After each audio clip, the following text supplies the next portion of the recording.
Olá, pessoal. Cortei 3 círculos de feltro de 7,5 centímetros. Eu vou alinhavar toda a volta aqui.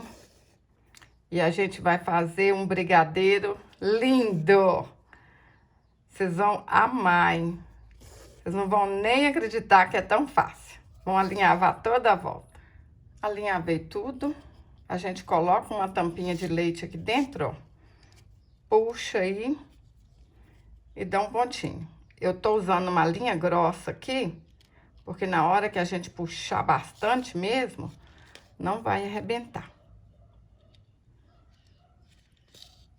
Vocês vão ver que rapidinho que é, hein?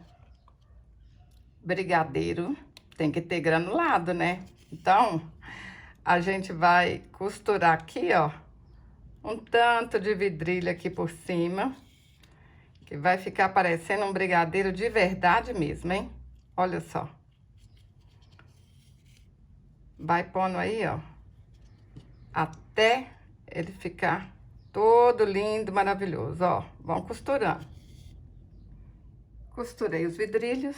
Agora a gente vem, ó, puxa essa linha aqui pra baixo e dá um pontinho que não vai aparecer nada. Juntei os 2 círculos, dei um pontinho aqui. Agora a gente vai alinhavar toda a volta. Essa distância aqui, ó, é 1 centímetro. Aí vocês dão um pontinho pequenininho aqui no rosa, pra depois não aparecer nada, tá bom? Ó, vamos fazer isso na volta todinha.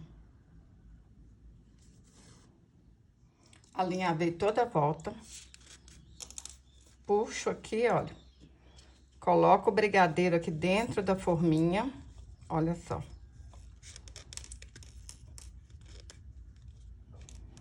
Aperto aqui bastante, ó. Tem que apertar aqui o máximo que puder pra ele ficar bem agarradinho aqui, ó. Aperta. E dou um pontinho aqui. Depois isso aqui vai ficar lá pra dentro, não vai aparecer nada.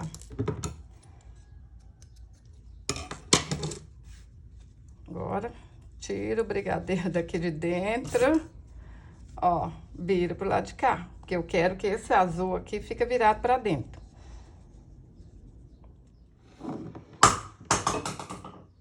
Ajeito a forminha. Põe um tanto de cola quente aqui no fundo, ó. E aperta esse brigadeiro aqui dentro. Ó. Olha que legal, pessoal. Olha que lindo que fica.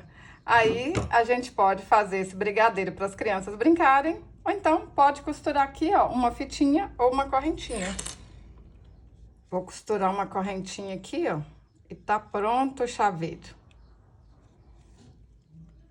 Olha que lindo que ficou, pessoal. Fala pra mim aí nos comentários. Vocês vão fazer para as crianças brincarem ou vai fazer um chaveiro? É venda na certa, hein? Todo mundo vai amar. Se você gostou desse vídeo, curte, compartilhe, deixe um comentário. Até o próximo vídeo. Saúde e paz.